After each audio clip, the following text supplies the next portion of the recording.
देखिए हम लोगों ने पिछले क्लास में पढ़ा था टर्मिनल पोटेंशियल, हमने पढ़ा था terminal potential, electromotive force and internal resistance में रिलेशन ना। तो यानी कि V इलेक्ट्रोमोटिव फोर्स या E और इंटरनल रेजिस्टेंस R में एक संबंध प्राप्त किया था, वो था V = E - IR। इतना बढ़िया। और मैंने कहा था अगर कोई सेल है चाहे कोई बैटरी है, कोई सेल है चाहे कोई बैटरी है, अगर उससे आप करंट नहीं ले रहे हैं, अगर उससे आप करंट नहीं लेंगे तो आई क्या हो जाएगा, और आई 0 हो जाएगा, तो V = क्या मिलेगा E। मतलब कि उस केस में, जिस केस में आप बैटरी या सेल जो भी है उसको आप यूज नहीं कर रहे हैं, मतलब वो डिस्चार्ज नहीं हो रहा है, तो उस समय उसका जितना सीरो का विभवांतर होता है वही उसका क्या कहलाता है, विद्युत बल। क्योंकि जितना वो चार्ज उतनी उसकी क्षमता होगी पूरे परिपथ में आवेश को भेजने में ना, तो क्या कहलाएगा उसका विद्युत वाहक बल। परंतु अगर वो बैटरी डिस्चार्ज हो रही है, डिस्चार्ज कब होगी, जब उससे धारा प्रवाह हो रहा हो, तो उस समय उसके सिरों का विभवांतर, अगर धारा नहीं लेंगे तो उसके सिरों का विभवांतर विद्युत वाहक बल होगा, मतलब दोनों बराबर होगा। बढ़िया। तो अब बताइए यहाँ पे आपने पढ़ा था, अब कहेंगे उपयुक्त समीकरण मतलब इस समीकरण से ना, इस समीकरण से जरा बताइएगा मुझे, इस समीकरण से बताइएगा V की जगह क्या लिख सकते हैं, IR, अच्छा कैपिटल I, जो I आप मानना चाहे, R हो गया कैपिटल R रहेगा यहाँ पर, मैंने R रखा, और E को ऐसे ही छोड़िए -IR। जरा IR को एक तरफ करिए तो सही है, यहाँ से I कॉमन करिए और बताइए E/R + R कितना आपको बनाना है, बना लिए हाँ से फिर मैंने आपको उपयुक्त समीकरण से कहा कि यहाँ पर एक लाइन ऐसे नीचे पहले पूरा, अब कर दीजिए उपयुक्त समीकरण से बताइए, ये 3 लाइन लिख सकते हैं। हाँ लिखिए, इधर सुनिए। अब आगे हम लोग को पढ़ना है, अच्छे इसका काम क्या है, ये हमें ये पता चल जाए कि परिपथ में कितनी धारा ना, याद करिए आप, वो बताइए कहता है V = IR, तो I = V/R, ये बेटा ये V की जगह तो ये है और R की जगह पे है, टोटल आ जाएगा, total resistance of circuit internal plus external. Okay बढ़िया। अब हमारा हेडिंग क्या होगा, सेलों का संयोजन, क्योंकि ये तभी हम पढ़ पाएंगे जब हमें ये इक्वेशन पता होगा ना। तो आगे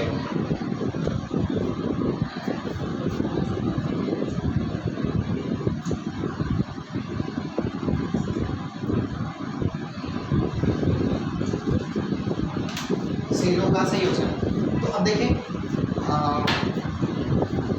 टू फुलफिल आवर ऑब्जेक्टिव्स, अपने उद्देश्य की पूर्ति के लिए, जैसे क्या है कि हम संयोजन क्यों पढ़ें, सेल को क्यों जोड़ें, तो आपको पता है सेल को जोड़ने पे क्या बनता है, combination of cells is called as battery ना, सेलों का संयोजन बैटरी कहलाता है। बढ़िया जी। तो अगर मैं कह दूँ कि बैटरी हम क्यों बनाएं, सेल से ही काम चल जाए जी, क्यों बनाएंगे बैटरी, क्योंकि कुछ ऐसे इलेक्ट्रॉनिक डिवाइसेस होती हैं जिनको ऑपरेट करने के लिए हमें ज़्यादा करंट या ज़्यादा पोटेंशियल, ठीक है ना, तो हाई करंट या हाई पोटेंशियल चाहिए, तो स्मॉल जो मतलब हाई पोटेंशियल और हाई करंट से ऑपरेट होने वाले डिवाइसेस हैं, इलेक्ट्रॉनिक डिवाइसेस हैं, उनको ऑपरेट करने के लिए सेल का जो करंट या पोटेंशियल होगा वो सफिशिएंट नहीं होगा। तो टू फुलफिल आवर ऑब्जेक्टिव्स, तो हमारे इस उद्देश्य को पूरा करने के लिए we have to combine a lot of cells either series or parallel depending upon our requirements, ठीक है। तो we have to क्या connect a lot of cells to make a battery, ठीक है ना। तो हमें a lot of cells को हमें जोड़ना पड़ेगा बैटरी बनाने के लिए, इसलिए अपने उद्देश्य को पूरा करने के लिए कि हमें ज़्यादा वोल्टेज और ज़्यादा करंट चाहिए, इस वजह से, ठीक है ना। अब वो आपको डिपेंड करता है कि आप सीरीज में लेना चाहेंगे, पैरेलल लेना चाहेंगे, उसको जोड़ेंगे तो अब मैंने बता रखा था कि सीरीज में कब जोड़ेंगे, अगर उसका आंतरिक प्रतिरोध बहुत कम है, छोटा वाला है, तो आप सीरीज में जोड़ सकते हैं। अगर आंतरिक प्रतिरोध बहुत ज़्यादा है तो सीरीज में जोड़ेंगे तो सारे का मिलकर करंट एक ही सेल के करंट के बराबर होगा, मैंने पिछले क्लास में कहा था।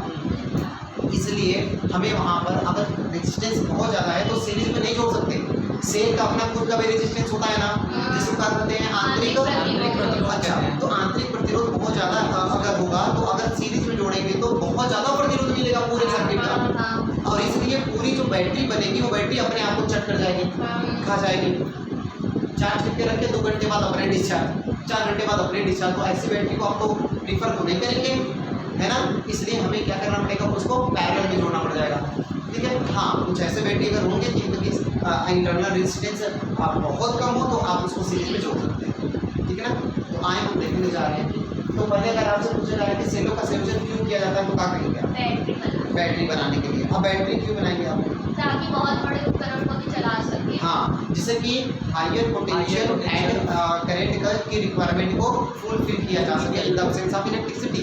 अगर लाइट आपकी नहीं है तो उसके एब्सेंस में भी आप ऑपरेट कर सकें, फैन वगैरह बल्ब वगैरह जला सकें, टीवी देख सकें, इसमें से बल्ब जला सकें। तो इन सब चीज़ों को ऑपरेट करने के लिए हमें सेल को जोड़ के बैटरी बनाना पड़ता है। Combination of cells ready.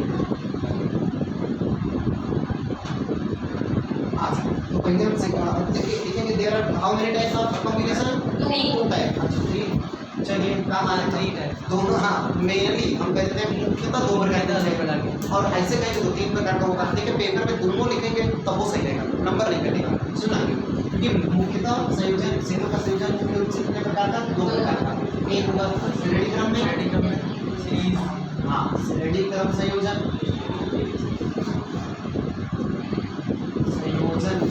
और दूसरा हो जाएगा समांतर क्रम संयोजन।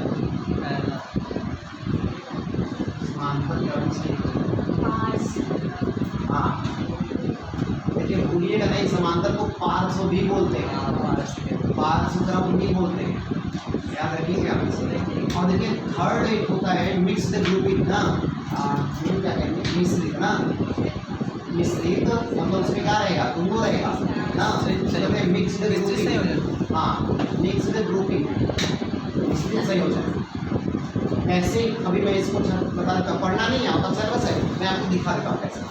चलिए पहले बताइएगा कि आंतरिक प्रतिरोध फील्ड से उसका आंतरिक प्रतिरोध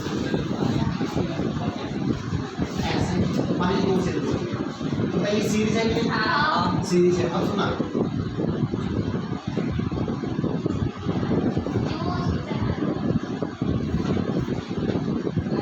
आप बताइए कौन सा संयोजन? मिश्रित वाला है। मिश्रित है, हाँ है, ऐसे सीरीज का पहले दोनों है ना, तो यही बस था जी। तो कहा है हम अगर ये दोनों पढ़ लेंगे तो ये नहीं आ जाएगा हमको। हाँ तो ये पढ़ना वैसे भी नहीं है, लेकिन आपको वैसे ना, हाँ छोड़ दे इसको, ओके ना। तो हमें बस ये दोनों पढ़ना है, ओके। हाँ तो आप चाहिए तो कह सकते हैं कि ग्रुपिंग तीनों लिख सकते हैं। तो आप कहेंगे क्या लिखा? सेलों का संयोजन लिखेंगे, हाँ लिखेंगे देयर आर मेनली, अच्छा हाँ हिंदी में लिखिए, वही लिखिए, ऐसे ही बना सकते हैं, पेपर में तो लिख ही ना। हाँ तो लिख सकते हैं आप सेलों का संयोजन 3 प्रकार होता है। और मुख्यतः पकड़िएगा, सेलों का संयोजन मुख्यतः 2 प्रकार का होता है, पकड़िएगा। मुख्यतः कहेंगे तो 2 प्रकार का, मुख्यतः नहीं कहेंगे तो तीनों लिखिएगा। अगर मुख्यतः कह दिए तो तीनों मत लिखना, 2 ही लिखना।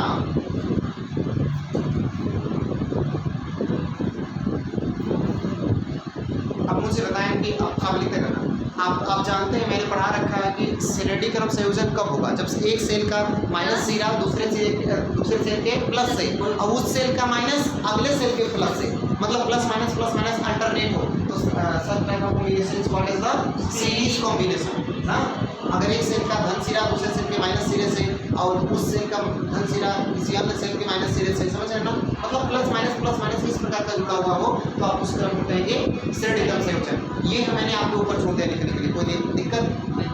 पीछे लिखा है आपने, पीछे लिखा है वहाँ पर संधारित्र वाले। एक बात और सुनिएगा, हमारे सिलेबस से इस बार ये भी हट गया है, प्रतिरोधों का संयोजन श्रेणी क्रम और समांतर क्रम तो होता है ना, मालूम है कि नहीं? पता है। श्रेणी क्रम में डायरेक्ट जोड़ते हैं, समांतर क्रम में डायरेक्ट जोड़ते हैं। इसका फार्मूला अच्छा क्यों ऐसे जोड़ते हैं, ये क्यों फार्मूला ये आता है वो जानते कि नहीं?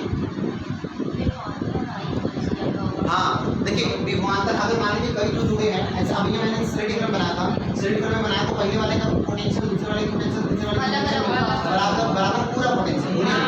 इसके लिए बीच में 2 आ जाएगा, यहाँ हो जाएगा आई, सब में एक रहेगा ना, कॉमन ले लीजिए, काम करेंगे ठीक है का यहाँ ऐसा आई श्रेणी क्रम में यहाँ से आए। समांतर क्रम अगर रहेगा तो बताइएगा धारा अलग अलग, सब में धारा अलग, सारी धारा, हाँ सारी धारा मिलकर क्या बनेगा? आई बनेगा, बोलिए ना। तो यहाँ से बनेगा आई, मुझे बनाना पड़ेगा डायग्राम का? नहीं। तो यहाँ यहाँ से आई का वैल्यू बोलेगा, v equal to I X बोलेगा, आई का वैल्यू बोलेगा v समांतर क्रम में v सबका बराबर होता है, इसलिए v by r1 v by r2 बस v by r3 हो गया i upon v उधर से v कॉमन लेकर के नीचे भेज दीजिए i by v 1 by r1 1 by r2 1 by r3 1 upon r आपको पता है कि 1 by r ठीक है ना, ये पढ़ना नहीं है, हट चुका है सर बस। ओके आ जाइए तो श्रेणी क्रम से पढ़ना क्या है वही तो पढ़ा, जो पढ़ना है वही पढ़ा रहे हो। आ जाए तो अब श्रेणी क्रम, तो पहला हेडिंग क्या हमारा होगा, श्रेणियों का श्रेणी क्रम संयोजन या श्रेणी क्रम संयोजन पहला है। अच्छा अब श्रेणी क्रम संयोजन किसे कहेंगे तो मैं बता रहा हूँ फिर से कि एक सेल का ऋण सिरा दूसरे सेल के धन सिरे से तथा उस सेल का ऋण सिरा अगर इसी प्रकार का संयोजन हो तो इस प्रकार का संयोजन क्या करते हैं, मैंने संधारित्र लिखवाया है ना, श्रेणी क्रम समांतर क्रम, श्रेणी क्रम वाला शब्द उठाइएगा वहाँ जहाँ संधारित्र है वहाँ श्रेणी हो गया, ठीक ना। बस तो उसके लिए आप 2-4 लाइन छोड़ना होगा तो छोड़ लीजिएगा, फोटो बनाइएगा, हम यहाँ पे बना रहे हैं श्रेणी करना ये यहाँ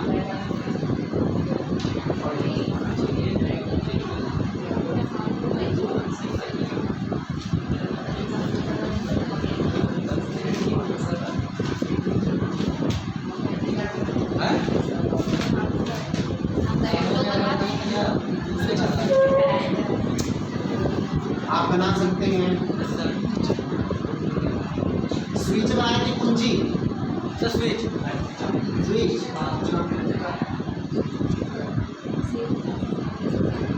आप फोटो बना सकते हैं।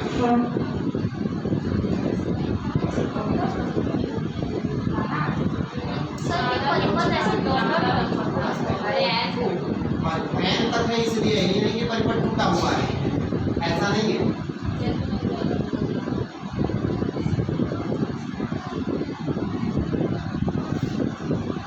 देखिए सारे सेल हम मान लीजिए कि वो रेडी वाला लगा दीजिए, हम बच्चा नहीं सुनिए सारे सेल मतलब सबका विभवांतर बराबर है ना, सबका ईएमएफ हम बराबर मान ले रहे हैं, सबका आंतरिक प्रतिरोध भी बराबर मान ले रहे हैं। क्यों? क्योंकि मैंने एक ही कंपनी का माना है तो ये मान के चला जाए कि सारे एक ही कंपनी का विद्युत बल और आंतरिक प्रतिरोध बिल्कुल का होगा बराबर, ये मान के चल रहा है, इसलिए दूसरे कंपनी का नहीं उठा रहे ना। अच्छा तो ये अब यहाँ पर इधर सुनेगा, हमने अभी आपको बताया था कि I = E/R+R, ये हमने अभी भी पढ़ा, अब इसकी जरूरत पड़ती है। माना n से जिनका विद्युत वाहक बल बोले E तथा आंतरिक प्रतिरोध श्रेणी क्रम में चित्रानुसार बहुत बड़ी। तो अब बताएगा एक बाह्य प्रतिरोध वेक्टर R तथा एक स्विच के साथ स्विच S के साथ जुड़े हैं जैसा कि चित्र में प्रदर्शित है। अब जरा मुझे बताइएगा तो परिपथ का कुल प्रतिरोध बताइए कितना, कुल प्रतिरोध पहले बताइए परिपथ का कुल विद्युत वाहक बल बताइए, परिपथ का विद्युत वाहक बल N E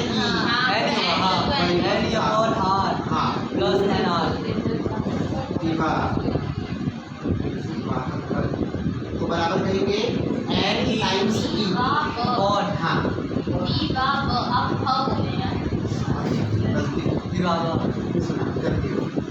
सुना एक का E तो दो का 2E 3 4 N टाइम का N E तो कुल विद्युत वाहक बल कितना N E तो ये तरह का अच्छा कुल आंतरिक प्रतिरोध NR कुल आंतरिक प्रतिरोध बराबर एक को R तो कुल हो जाएगा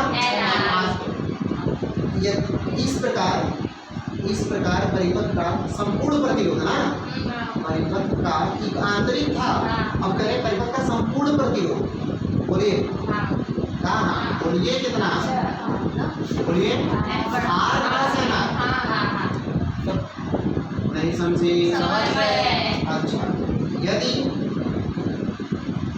एक बात कही जैसे ही स्विच को ऑन करेंगे परिपथ में एक धारा आई प्रवाहित होने लगेगी ना, तो यहाँ लिखेंगे जैसे ही परिपथ क्या करते हैं स्विच को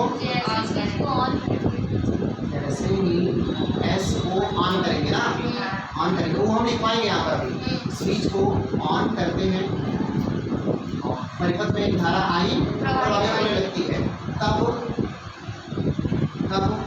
हाँ परिपथ में धारा आई बराबर परिपथ में धारा आई बराबर परिपथ में धारा आई बराबर बोलिए अब यहाँ आइए वापस एन के जगह बोलिए नीचे upon R plus N R ठीक है ना कोई दिक्कत नहीं बात वही है ना के लिए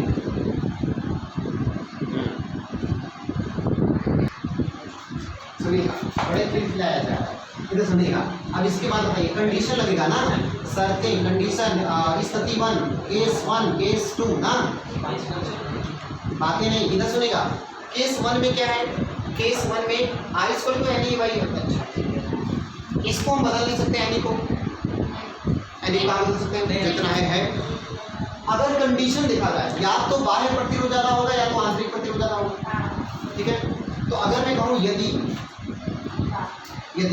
एन आर मतलब ये पूरा वाला प्रतिरोध सबका आंतरिक प्रतिरोध कुल आंतरिक प्रतिरोध बहुत बहुत छोटा है बाह्य प्रतिरोध से तब क्या मिलेगा बोलिए I equal to N E upon capital R N R को हम निगलेक्ट कर सकते हैं तो इस स्थिति में आपको क्या मिली जो धारा मिल रही है वो कितनी मिलेगी N E by R times मिलेगी अगर एन आर बहुत छोटा है आर से मतलब इन सबका आंतरिक प्रतिरोध बहुत छोटा है तो उस समय में जो धारा मिल रही है जरा मुझे बताइएगा एन का मल्टीप्लाई कितनी मिल रही है अगर एक सेल लगाते तो कितनी धारा जाती I equal to E by R plus छोटा और छुटका एक साल तक खत्म ही है बहुत कम था वो भले अरे सबका मिलाने पर ना आर बढ़ जाएगा लेकिन अगर एक अकेले एक सेल रहेगा तो उसका छोटा आर तो नगड़िया मानिए बोलिए ना तो नगड़े ही होगा एक सेल का तो आर तो नगड़े ही होगा लेकिन बहुत सारे हैं तब तो आर कुछ हो जाएगा तो कह रहे हैं अगर मान लीजिए कुछ हो गया जो आर उससे भी आप नगड़े ही मान लें मतलब बहुत कम है कोई बहुत एडवांस कंपनी जो कि बैटरी बना रही है कि उसका आंतरिक प्रतिरोध बहुत सूक्ष्म है कम है तो उस केस में अगर हम कई को जोड़ देंगे तब भी आर बहुत ज़्यादा बढ़ नहीं पाएगा इसलिए हम उसको नगड़े अगर माने तो ऐसा करंट आएगा जरा बताइए इस करंट का कितने गुना है एन टाइम्स है अगर 20 को जोड़े होते तो पहले वाले करंट का 20 गुना है भाई साहब भरात क्या इतना में तो बल्ब जला देते हो ना तो बताइएगा इसका मतलब ये हुआ कि इसमें धारा का मान बहुत ज़्यादा बढ़ गया तो ये जोड़ना सार्थक है ना कब लेकिन ये जोड़ना सार्थक है जब छोटा वाला आर कम ओके ना बढ़िया समझ में आया क्या ये लिखने के लिए हम तैयार रहेंगे ओके दूसरा कंडीशन तो यदि मान लीजिए क्या हो दूसरा कंडीशन क्या हो बेटा अगर मान लीजिए ये छोटा नहीं बल्कि बड़ा हो जाए यदि एन आर का हो जाए बहुत बहुत बड़ा हो जाए आप कैसे बड़ा जो होगा बता रहे ना दो कंडीशन है या तो इन सेल का आंतरिक प्रतिरोध बहुत कम कंपनी नहीं कर पाई थी आंतरिक प्रतिरोध को समझ रहे हैं ना हम चाहते कैसे बताइएगा दो बाइक आप लिए दो बाइक से अगर बारी से जा रहे हैं एक ही गंतव्य पर पहुंचना है आपको एक ही जगह से मतलब बराबर दूरी तय कर रहे हैं दो बाइक से तो दोनों बाइक क्या बराबर फ्यूल खाएंगी नहीं ओ भाई मतलब इसका कि एक बाइक की इफिशिएंसी अच्छी होगी एक थोड़ी कम होगी टीवीएस कंपनी का लेंगे तो बहुत ज़्यादा दूर जाएगा बजाज है ना समझ गए ना अच्छा तो वो डिपेंड करता है कि कौन सी बाइक से आप जा रहे हैं उसकी इफिशिएंसी कितनी है वो कितना एनर्जी को दूसरे केमिकल एनर्जी को हीट एनर्जी मैकेनिकल एनर्जी में कन्वर्ट कर पाता है सारे इंजन का इफिशिएंसी बराबर नहीं होता ठीक है ना समझ गए हम अब इस बात सुना एक और तरीका या तो इन सबका आंतरिक प्रतिरोध बहुत कम नहीं कर पाते तब सबको जोड़ेंगे तो काफ़ी आएगा तो उसको आर से के तुलना में नगड़े या तो ये केस हुआ दूसरा केस इतना ज़्यादा जोड़ दिए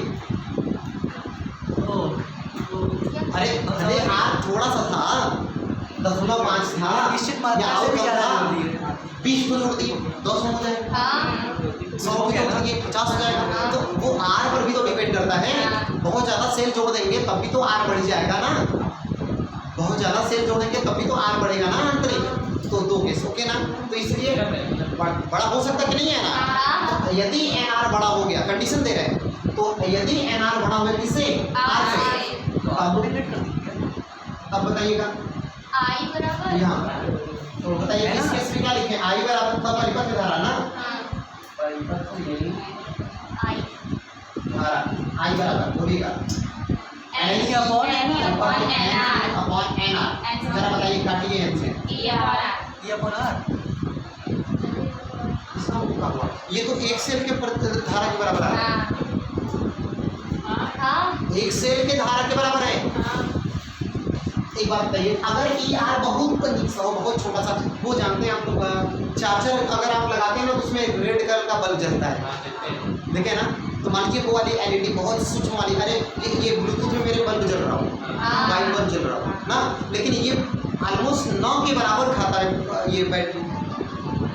10 मिनट में लगाते तो ये फुल चार्ज होता है और चलता है 4-5 दिन तक। 10 मिनट में घड़ी में देखा 10 मिनट लगा दें तो ये फुल चार्ज होता है और चलता है 4-5 दिन तक। ये जब ये हम यूज कर रहे हैं तो ये बल्ब ग्लो कर रहे हैं, तो ये बल्ब ऑलमोस्ट नगण्य पोटेंशियल ड्रॉप करवाता है, हाँ। लगभग ये बैटरी को नगण्य खा रहा है, ठीक है ना? तो ये बाहर वाला प्रतिरोध है ना, ये बल्ब बाहर से लगा है ना हाँ कि ये नेगमेंट चालू के लिए इसको ये सिग्निफिकेंस के लिए, इसका साइन के लिए, सिंबल के लिए ना, तो इसलिए ये जो बल्ब चल रहा है इसमें वो ऑलमोस्ट नगण्य प्रतिरोध रख रहा है, तो आर कितना हो गया 0। तो जब आर यहाँ पर 0 रखेंगे तो बताइए क्या मिलेगा? ई अपॉन आर बना तो मतलब परिपथ धारा केवल एक सेल का है, ऊपर एंड कहाँ है? हाँ नहीं ना है, नहीं तो ढेर सारा सेल जोड़ने पर भी धारा मिल रही है केवल एक सेल के का। बराबर तो आप इसको तो प्रीफर नहीं करना चाहेंगे, है ना? अगर आंतरिक प्रतिरोध बहुत ज़्यादा हो जाए तो जो हमारी पूरी सेल को जोड़ने के बाद भी जो करंट मिल रही है वो एक ही सेल के करंट के लगभग बराबर होगी, बहुत ज़्यादा करंट बढ़ी नहीं, इसलिए हमें तो नहीं लगता कि हम लोग इसको प्रीफर करेंगे ना। हाँ, कुछ विशेष परिस्थितियाँ हैं जिसमें हम इसको प्रीफर कर सकते हैं, ठीक है ना? ज़्यादा टाइम से चलेगा कि कम टाइम से चलेगा, इस बात को ध्यान में रखते हुए बना सकते हैं। फिलहाल हमारे काम का बात यहाँ तक था, बताइए आपको समझ में आगे श्रेणी क्रम पूरा समझ में आया? आगे लिखिए आए सुने। तो अब हम देखेंगे कौन सा समांतर क्रम संयोजन ना, दूसरा देखेंगे समांतर क्रम संयोजन, समांतर क्रम संयोजन parallel combination of cells. Okay, तो अब आइए यहाँ पे हम बनाते हैं, एक सेल यहाँ हो गया हमारा आंतरिक प्रतिरोध आर के साथ, एक सेल यहाँ हो गया,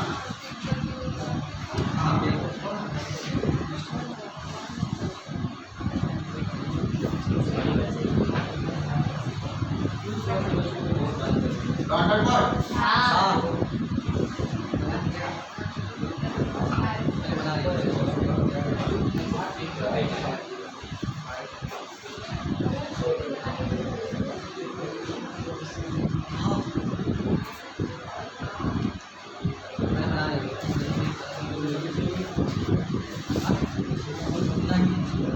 आप लोग बढ़िया से बनाना हो तो हमें थोड़ा पेपर लेना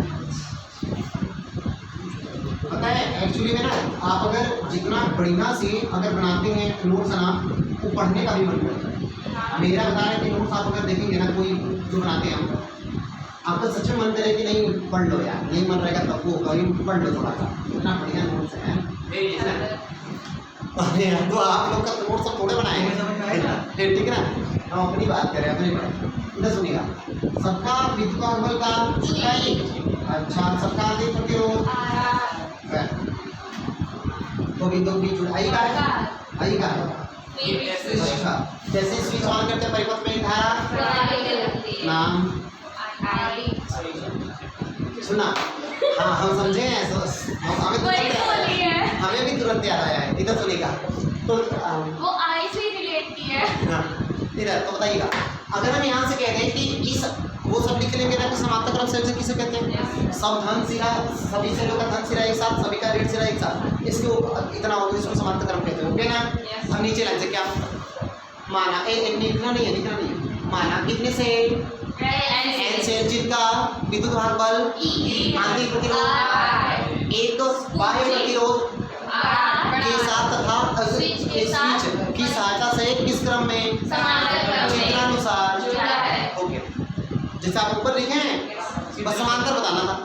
हाँ, अब कहेंगे इस स्थिति में ना, इस स्थिति में, अरे वो सब लिखना बाकी है आपको। इस स्थिति में अगर आपको लिखने का मन नहीं होगा तो कोई बात नहीं, हम कल लिखवाएंगे। अभी 2 लाइन तक सुन लीजिए क्योंकि मेरा दूसरा क्लास है ना, तो सुन लीजिए फिर उसके बाद इस स्थिति में जरा बताइएगा परिपथ का परिपथ में हाँ परिपथ का कुल विद्युत वाहक बल बराबर बोलिए कितना नहीं ई रहेगा बेटा। समांतर क्रम में विभवांतर का मान समान होता है, हाँ। तो ये विभव ए और बी के बीच में ही से ना, तो इसका विद्युत बल उतना ही तो ए और बी के बीच में कुल विद्युत बल उतना ही रहेगा, ठीक ना। हाँ क्यों क्यों क्यों समांतर क्रम में विभवांतर का मान समान है। अच्छा, अरे विभवांतर कहेंगे सर कि विभवांतर ना समांतर विद्युत वाहक बल नहीं ना बेटा, विद्युत वाहक बल और विभवांतर एक ही चीज है। बस विद्युत वाहक बल जो है एक प्रॉपर्टी है, एक गुण है, जबकि वो विद्युत वाहक बल की कार्य है। पढ़े इधर आइए, परिपथ का विद्युत वाहक बल की कुल लिखना था ना, कहाँ कुल है परिपथ का कुल विद्युत वाहक बल तो नहीं होगा। अब बताइए कुल आंतरिक प्रतिरोध बोलिए, कुल आंतरिक प्रतिरोध बताइए। हाँ रुका बेटा, आर है छोटा नहीं आंतरिक प्रतिरोध एक बात बताना कैसे जोड़ेंगे, 1/r plus 1/r plus 1/r point by n times 1/r अगर 2 बार आएगा तो 2/r n/r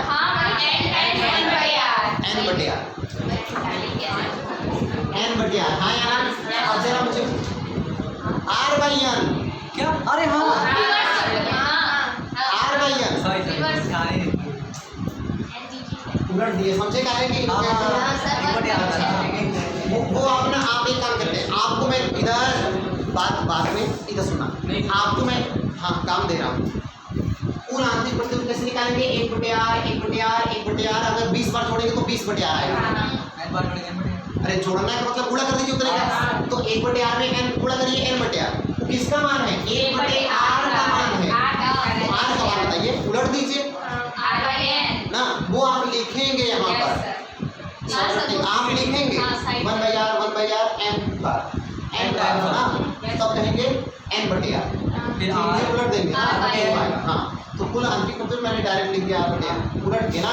अब बताइए क्या लिखा जाए, तब परिपथ का संपूर्ण प्रतिरोध, तब परिपथ का संपूर्ण प्रतिरोध बराबर बताइए कितना बेटा, r प्लस अरे भाई छोटका r/n प्लस बड़का। अब बताइए इस स्थिति में परिपथ में पढ़ाई जाने वाली तब परिपथ में